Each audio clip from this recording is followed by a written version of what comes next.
Be live on YouTube and give the LinkedIn 1 minute. In the meantime, I'll just get prepped here. There's LinkedIn. It's live now.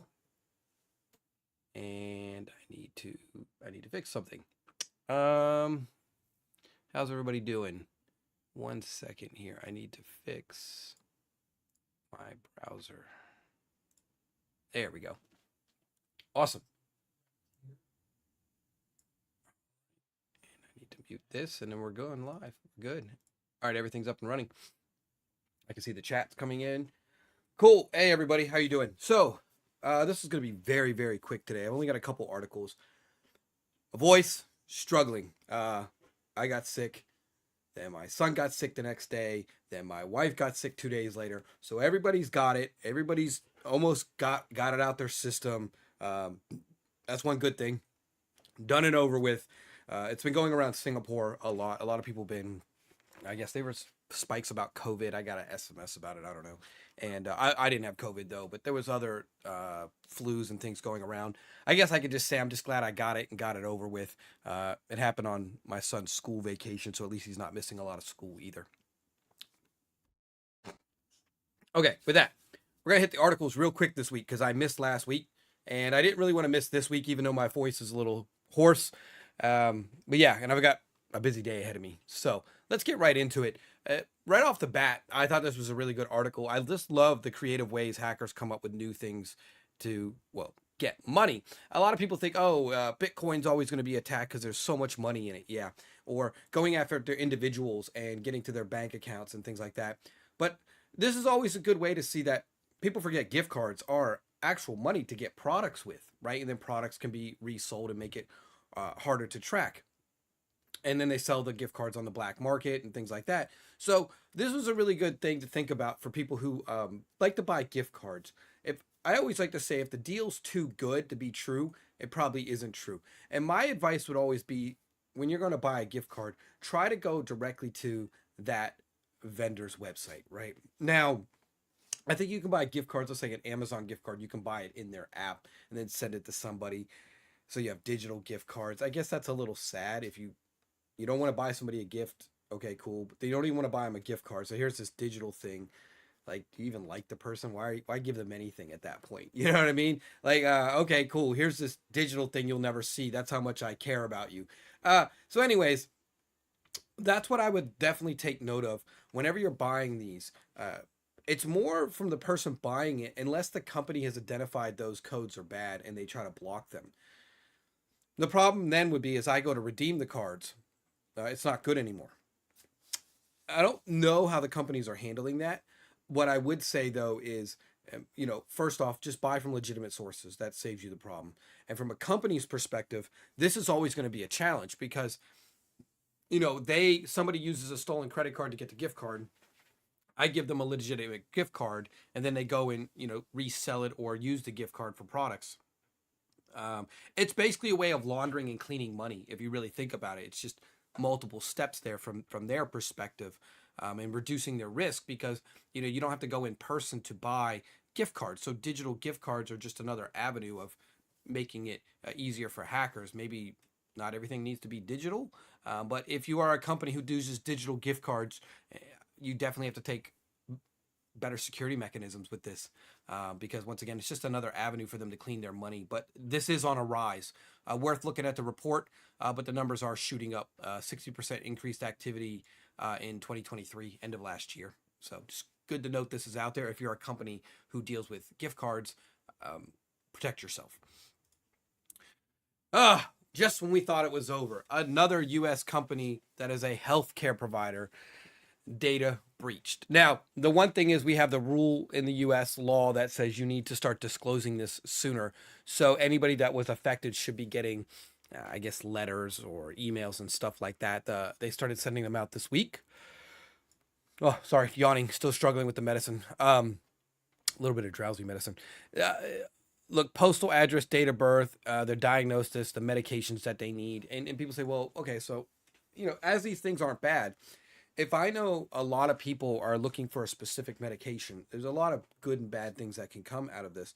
Adversaries and hackers can say, hey, a lot of these people need this medication. I can target them and sell them fake medication that they think is the same thing. And some of these people are elderly and older, and they might not know about it. So there's a lot of different ways to look at this. It just depends how much time the hackers have and how much investment they want to make with this information. They can do a lot of things. They can say, oh yeah, we have some new treatments to help you with your health. If you want to try these out, send a deposit, and then we'll reach out to you and see if you're a qualified candidate. There's a lot of different ways to use this data to manipulate individuals. And you have to, as a security expert, you can't think about, well, it wouldn't happen to me. If you already think like that, you failed. You have to think about the normal person that could be targeted and that could easily fall for this, and why this information is so dangerous that companies are playing with. And I mean, honestly, playing with. There's too many breaches of too much data. These companies, honestly, people need to start getting punished for this. And I'm talking in a lot of trouble. This is just getting unacceptable. At some point, we might as well just take and publish all Americans' data online and just get it out the way. Say, oh, okay, cool. Well, there's a breach. Well, who gives a shit? Because we've already published everything public, so it doesn't matter anymore. I mean, is that the answer to the problem where we don't worry about breaches anymore because all the information they steal is already public? I mean, we're getting damn close with all these leaks from medical places, obviously, over the past year. Once again, they're once again a $1 billion company. There's no excuse for this as a $1 billion company. There's zero excuse. You can't say I'm a VC and I have no money. You can't say I'm a small business and I only have 10 employees. That shit's for the birds. My question is going to be, how much did the top executives get paid in bonuses? Why don't you put all that into your IT budget? Why don't they take a paycheck for 10 years? All that money goes into an IT budget. Something's got to change. You can't make this much money and leak this much data. I don't know, and not get punished. I mean, this is just crazy. And I think this was a good talking point here. This leads into the previous article. The CEO of Life Science, he was doing an interview with Fortune, talking about all these healthcare breaches. You have the Change Health, United Health, and now you have the Cencora Health, all breaches within the past 6 to 8 months, with millions and millions of people's records and impact to a million Americans. And these companies aren't broke ass companies. They're $1 billion companies. We're talking a third of Americans. Well, are we up to, are we up to 50% yet with all three breaches? At what point does it, I don't even know, man. This is crazy. I think what he was saying is very good. In cybersecurity health, it takes a village, and we need to work as a collective. And I think that could greatly help the industry, where there's always been policies and laws. Everybody knows about HIPAA, but HIPAA is more about trying to be compliant as opposed to security. And they have a good overlap, but they are two massively different things at the end of the day. And I like what he's saying, share intel with each other, work together, build a resilient alliance, private-public partnerships, and fund any infrastructure to get ahead. Yes, take your billions of dollars and fund the goddamn infrastructure. Bring partners in, bring companies in that get involved. And it's a lot that needs to happen, a lot that needs to change in for this to get going. But I like where he's headed. He's saying we have to work together. And that's a starting point. We need more people to say they need to work together, and more visibility, more openness about why are these systems getting compromised so easy. If you know you have a system that has millions and millions of people's records, when was the last time the damn thing was threat modeled? Spend $50,000, 3 weeks, bring a consultant company in, let them threat model it, and say, here's where your weak areas are. I mean, this is 101 cybersecurity. What the hell? Anyways, I like what he's doing. I think we need more of this in all industries, not just healthcare. I think healthcare is critical, obviously, not that other industries aren't, education and stuff like that. But the point here is, this is what we need to hear from more people and more companies and more leadership of, okay, are you working together? It's not about who makes the most profit. It's about, we need to protect our systems equally, and then our services will define why a customer would choose one over another. Moving on, CIS scapegoat or value creator. Well, first off, they ain't creating shit. So let's just start with that. You're not a creator. Good God, freaking stupid article title. Anyways, let's talk about the modern CISO. First off, I'm going to just say it. Don't take this the wrong way, but most CIOs don't know what the hell they're doing from a security perspective. Some genius thought it was a good idea to go and say, CIO, let's drop an S in there, call him security, and now we have one person that does all this stuff. Let's start with that problem. Chief Information Security Officer. I have ran into a lot of CISOs in person. I've advised a lot of CISOs on major incidents and breaches. I've talked to a lot of them at conferences, and I've seen my ungodly amount of them online, especially my favorite is the LinkedIn person. I advise CISOs. So you're just off with your job, because if the CISOs are struggling, that means you're struggling because you're not advising them correctly. So you're full of crap too. And so this is the problem we have. First off, traditionally, a CISO is not a security expert. They do not come from security background. So delete the goddamn S out of their title, and then at least maybe this headache will stop. Let's start with that.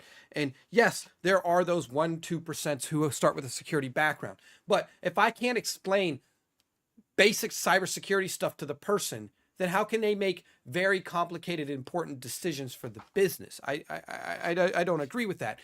Let's take a page out of the military. You work your way up through the ranks.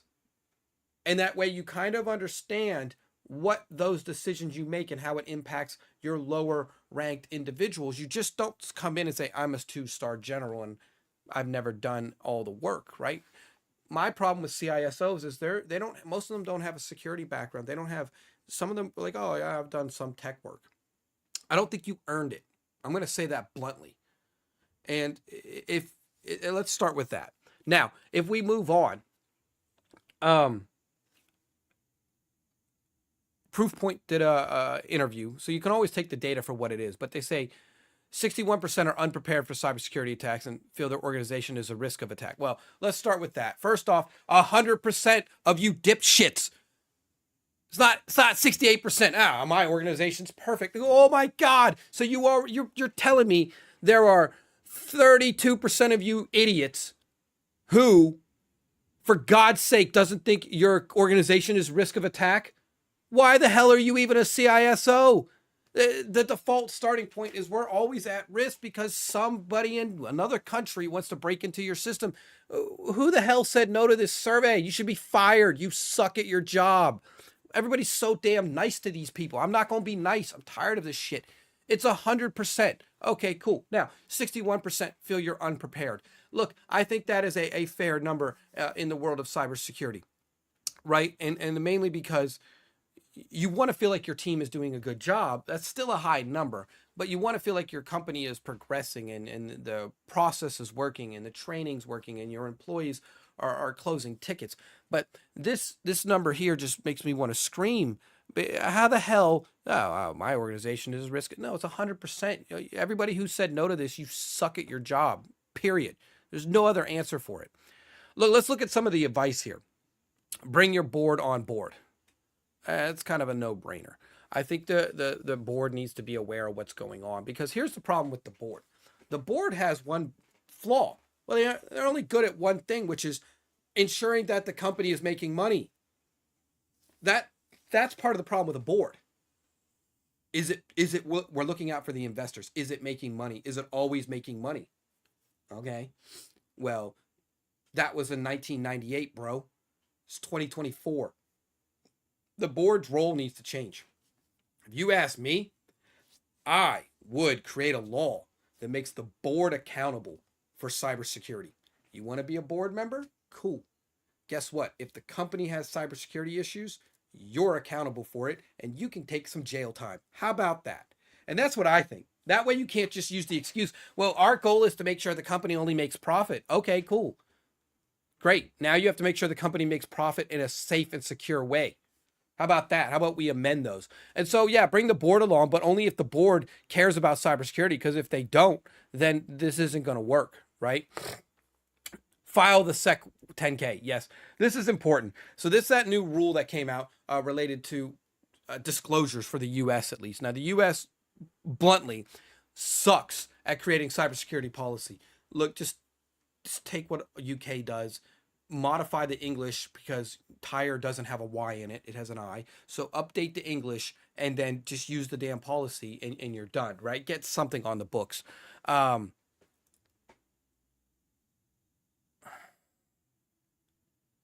don't even know what to say about this. Like sharing too much details of their cybersecurity posture with the public domain. You know what that means? It means your shit sucks. That's what it means. Because here's how it is. If your cybersecurity stuff is good, let's just be blunt. You are going to want to tell people my stuff is awesome. We are S tier. We have great employees. We've stopped 25 cyber attacks this year alone. No data stolen. So the reason they say this, the reason you go with this, oh, we can't share our stuff because it's special and confidential. No, it just means your shit sucks. You know it sucks, and you know that if anybody like me had to look at your environment, I would be like, oh my God, what is going on? And then you can't just blame somebody else. You can't be like, well, the guy before me did this. You've been in your job for 3 years. That excuse is out the window. This is the most ridiculous thing I've ever heard because it just shows this is double speak. The reality, what this sentence says to me, that anybody who thinks this is they know their stuff is in such a shit state that if it got public, they would have pitchforks come out. That's what this means. It doesn't mean they're good at their job, because if you're good at your job, what do? You tell people you're good at your job. Hell, DBS Bank in Singapore, one of their advertisements was the most secure bank in Asia. That is, play it to your strength. Don't use it as a weakness. It's like, oh, well, somebody's going to know our IP address. Oh my God, that is just dumb. And that's why you're losing. And that's why you need to delete this S out of your title, because you don't know a damn thing about security. And I'll be blunt. You think adopting generative AI is going to mitigate the risk? No, all you're doing is spreading out your problem. Yes, you're going to need AI, but you can't even manage the basics, and now you want to manage AI? Oh, I can't wait. One of you dipshits are going to go and blame AI for the breach next. I can't wait for well, it was generative AI's fault why this happened. Yeah, good luck in front of Senate. I hope you end up like the Uber CEO. Sorry, everybody. I'm in a pissed off mood. It's a bad day. Sorry. But this is just irks me. Yeah, I'm a scapegoat. This isn't fair. You know what's not fair? You guys are just awful at your jobs. That's what's not fair. How about that? Let's move on. Let's move on to something better. So deepfakes, man, oh man, this is where the AI, I think, has really cranked it up. If you want a good laugh, go watch the Will Smith spaghetti episode. I think it's just hilarious, but from like a year ago. But the deepfakes are a growing concern with AI really getting good at voice, AI really getting good at creating video now, right? With that Sora video was amazing. I think, this is still that article I talked about a long time ago with the Hong Kong fraudsters. But UK said it's kicked up a bit more. Definitely a rising trend in the financial space. And a female employee tricked out of 1.86 million yen or 262,000 to a fraudster account over a video call with a deepfake with her boss. So we have 2 incidents very recently of deepfake videos to transfer money. So what I would say is anybody who does transferring of money, question it multiple times. Just assume that, and I know it sounds bad, but companies need to start thinking of another way to do these things. Beyond just, here's the video, here's myself. We need approvals, but how do I prove I'm Joel right now? This could be an AI version of me. Maybe because I'm in such a pissed off mood. But maybe I have to show something that I always have on me. I don't know. What the hell's over here? Oh, I got it around me. Okay. Here's something. Let me take this off. Take this off. Let's say for an approval, and I'm not available. I'm not in person. Can't touch me. Hey, Joel, how are you? You say, okay, look, my approval code number is Joel. My code number is 77681. Okay, cool.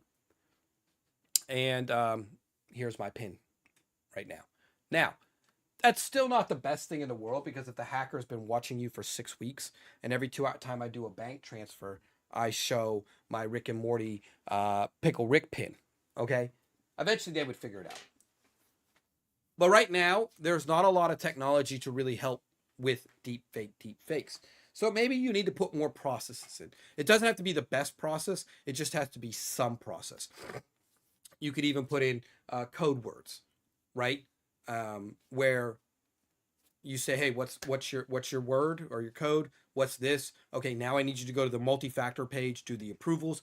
Maybe adding more things in to the video to say, is this real? Maybe ask the person to do something that they wouldn't normally do. For example, you could have 3 of these. You could say, show me the red one, or show me the one that starts with the letter M. And I'm like, oh, I have the Monday one, whatever. My point is, don't make the person take their shirt off. Make the person do something or say something or show something that's not normal is a starting point for this, until there's better technology that can pop up and say, this is high probability this video call is a deep fake in Zoom, Teams, or Google. We're just not there yet. But think of these problems. Talk to your financial people. It's not going away, okay? It's only going to get worse. U.S. sanctions. I'm going to hit this back to back real quick. So the U.S. finally cracked down and caught 3 Chinese nationalists who were running proxy service from personal IP addresses. 19 million IP addresses were in this botnet. It is massive. It's a huge botnet. You can actually look at how this stuff works. Obviously, somebody put a bunch of lines in here. It doesn't need to be this complicated for a normal person. But the whole point of the C2 channels, the proxy side, server side of their C2 solution, how they got into the target's host and then used it to do attacks. So it's really good, using the different types of VPNs and the sockets to set it up. I like how they put the diagrams in here. I love when articles actually write a good article with diagrams, so you can understand, okay, this is the user, command and control. Then they go to a C2, a residential node, awesome. And then they sock proxy in, okay, got it. Sock proxy into a genuine and mask it. Okay, so that's how they were doing it. I get where they were masking it. Okay, cool. This is nice for anybody who just is starting out and wants to like look at this and say, okay, let me try to understand this at a very basic level for entry level people reading this articles. So that's my main thing I liked about this article was the diagrams. A little more complicated up here, but this is a good starting point. As a cybersecurity professional, you should be able to have a good understanding of what this diagram is, what they're trying to show at a minimum, of why this compromise was working and how they hid. You don't have to look at the code, but this is a really good illustration of how they routed it through residential IP addresses, okay? They did catch the individuals on the 9/11 S5 botnet. That's the second article I have here. Cracked down on the world's largest botnet that they found. This 19 million IP addresses. It's defrauded millions of dollars from U.S. and government. It's crazy what this guy did. So he was arrested on May 24th, a while back, but he's finally been, I don't know if he's been charged. I didn't get through the entire article, but just the, operating in 200 countries, this dude was doing it all. I don't know, 30 million in asset. I guess the good thing you can count on hackers is greed. He probably could have made enough money in 1 year and then stopped and gave this to some other hacking group. He could have made the money and just been done, set for the rest of his life. So one thing we can always count on with hackers: greed. Long term will be their mistake. The longer you do it, the longer you're going to get caught. But buying luxury cars and watches and all that, good. Please spend the money because you're going to get caught. Worst botnet ever. Yeah, the number of servers, the way they did it, it was really good in terms of how they set this up. And you got to give them credit to go all in on it. But it is very good to see that it was finally brought somebody to justice and that it's being dismantled. He's got 65 years in prison, and he's 34, so 99. I don't hope he doesn't get out on good behavior, because there is no good behavior in his actions, but whatever, at least he's in prison. But as you can see, this is what we deal with day in and day out as cybersecurity professionals. Every person wants to try to make a quick buck. Moving on. one of my old school favorite games, Minesweeper. If you've never seen Minesweeper, probably not old enough to enjoy Windows 93.1, I think it was on originally. Minesweeper is just an old school, fun little puzzle game. But somebody in Russia made a version of it that is meant to, steal information from computers. Really, really cool. Hacking group is UAC 101. Multiple names for them. They use Python scripts and they install the Super Ops RMM. Uses phishing emails. This came in through like phishing emails. And then from there, really cool thing about it is they gave ideas on how to protect against this. But ultimately, end users are going to do what they want to do. Many years ago, I remember I had an Excel sheet that would play Sonic in it with macros. And so users are always going to try to find a way to play games on their computer. I know it sounds crazy, but ultimately giving the end user a game is better than giving them nothing. Is solitaire bad to have? No. But I guess at the end of the day, you have to ask yourself, your employees aren't slaves or prison workers. Don't treat their device like that now. A device tends to end up being a very personal thing. Somebody is always upset if their device gets stolen, as an example. Like, I'm not saying let them install their own games or Steam library, but sometimes putting a couple games there, if I'm stuck in the airport and there's no Wi-Fi for something, and it's like, I don't want to waste my phone battery. Maybe I'll play a game on my laptop. Oh, there's solitaire. Cool, brain dead, kill my time. There's something to be said about treating your users like humans. Otherwise, a hacker will fill that need for you. I mean, that's it. But Minesweeper, that's awesome. If anybody's never played this game, it's a little fun puzzle game where you have to look at the numbers and they tell you how many bombs are in an area, right? Last on the list. This is interesting enough, something I've done for a very long time. I think it was subconsciously. I really didn't think about it. But ultimately, this is what's going on. NSA has recommended iPhone and Android users turn your phone off and on again every once in a while. So unlike a traditional PC, x86, Windows, Mac, computers go into sleep mode, come out of sleep mode. They have lots of different chips doing lots of different things, where iOS and Android are much smaller devices. And one thing about them is a lot of stuff in them has to run in memory. So if you have something malicious on the phone, you have to run it in memory. Even quitting that app doesn't mean it goes away, right? Sorry, one sec. And I don't know if anybody's ever seen this. You ever delete an app, try to reinstall it? It was crashing. Let's say an app was crashing. So you delete it, reinstall it from the App Store, and then you open the app again and it keeps crashing again. Well, actually, I had that happen to me the other day, but delete the app, restart the phone, then re-download the app and reinstall the app, and it worked, right? And that's because mobile devices are a different operating system. They work a different way. And a lot more stuff is always running. So even if you deleted the app, it doesn't mean some residual stuff is left in memory. So it's good to see this come out to reboot your phone once a week is their recommendation. Actually, this is typically my Sunday routine. For me, I'll make sure all the apps are update. Then I'll quit all the apps. Then I'll reboot the phone. That's my Sunday routine. Then turn it right back on. And I'll do it while I'm doing something else, like, I don't know, taking a dump. That way you're multitasking. You're already taking a poop. You can't go anywhere. Just do it at the same time, right? But I think this is good advice. A lot of people don't even think about it. I mean, if I ask 10 people last time they restarted their phone, they're gonna look at you like, your phone actually restarts? That's freaking crazy, right? This is never going to become standard practice unless Apple or Google decide to say, hey, once a week we're just going to reboot your phone when we see it's charging at night. You know what I'm saying? Something like that. But then people would complain, because that's all people are good at doing is complaining. Because if you said, hey, reboot it yourself, I don't have to do that. So they don't want to do anything and complain, typical human being. But ultimately, look, good cybersecurity people, it doesn't hurt you to take a few seconds just to reboot your phone. That's my recommendation. NSA's come out with it. It's very good. I've been doing it for a long time. Never really thought about it that in depth. I just like to kind of flush the systems. I reboot my modem once a month. I reboot my network devices in my closet about once a month. I just give everything a fresh reboot. That's just my style. I want it all fresh. Make sure it boots up. Make sure I can detect any problem. Make sure it's all running good. My advice, go ahead and do the same thing. That's it, everybody. Sorry, my voice a little rough.